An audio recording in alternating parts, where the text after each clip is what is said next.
In the center of the crowd stood an empty makeshift throne of twisted scaffolding and stone blocks apparently yanked at random from the ruins. As Piper watched, a new giant lumbered up the steps at the far end of the Acropolis. He wore a massive velour tracksuit with gold chains around his neck and greased back hair, so he looked like a 30-foot-tall mobster, if mobsters had dragon feet and burned orange skin. The mafia giant ran towards the Parthenon and stumbled inside, flattening several Earthborn under his feet. He stopped, gasping for breath at the foot of the throne. "Where is Polyphrion?" he demanded. "I have news." Piper's old enemy, Encletius, stepped forward. "Tardy as usual, Hippolodius. I hope your news is worth the wait.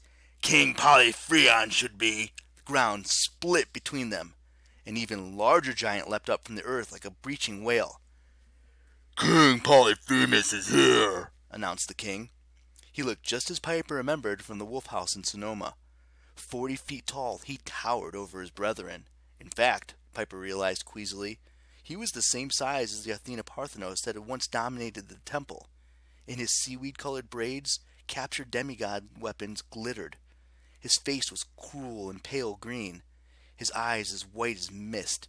His body radiated its own sort of gravity, causing the other monsters to lead towards him.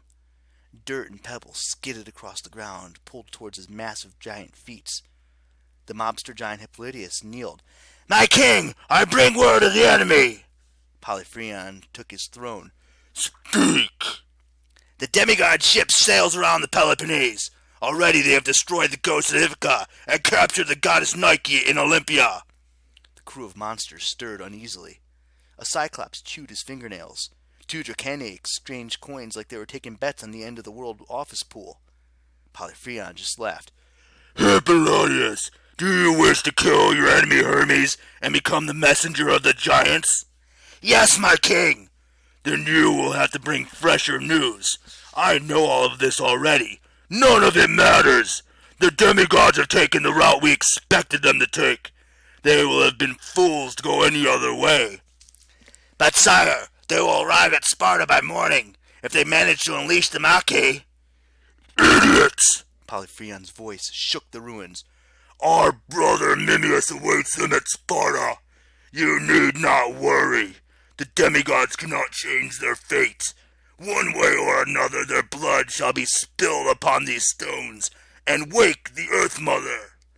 The crowd roared in approval and brandished their weapons. Hippolodius bowed and retreated, but another giant approached the throne. With a start, Piper realized this one was female. Not that it was easy to tell. The giantess had the same dragon-like legs and the same long braided hair. She was just as tall and burly as the males, but her breastplate was definitely fashioned for a woman. Her voice was higher and reedier. "Father!" she cried. "I ask again, why here in this place? Why not on the slopes of Mount Olympus itself? Surely—" "Terraborea," the king growled. "The matter is settled. The original Mount Olympus is now a barren peak. It offers us no glory. Here in the center of the Greek world, the roots of the gods truly run deep. There may be older temples, but this Parthenon holds their memory best. In the minds of mortals, it is the most powerful symbol of the Olympians. When the blood of the last heroes is spilled here, the Acropolis shall be razed. This hill shall crumble, and the entire city shall be consumed by the Earth Mother. We will be the masters of creation." The crowd hollered and howled, but the giantess Periboea didn't look convinced. "You tempt fate, father. The demigods' friends are here as well as the enemies. It is not wise." "Wise?" Polyphrion rose from the throne. "All the giants. Encletius, my counselor, explain to my daughter what wisdom is." The fiery giant came forward. His eyes glowed like diamonds. Piper loathed his face. She'd seen it too many times in her dreams when her father was held captive. "You need not worry, princess," Encletius said. "We have taken the Delphi. Apollo is driven out of Olympus in shame. The future is closed to the gods. They stumble forward blindly. As for tempting fate, he gestured to the left, and a smaller giant shuffled forward. His ratty gray hair, a wrinkled face, and eyes that were milky with cataracts. Instead of armor, he wore a tattered sackcloth tunic. His dragon scale legs were as white as frost. He didn't look like much, but Piper noticed that the other monsters kept their distance. Even Polyphrenion leaned away from the old giants. "This is Thune," Enclidia said. "There are many of us who are born to kill certain gods. Thune was born to kill the three fates. He will struggle with the old ladies and strangle them with his bare hands.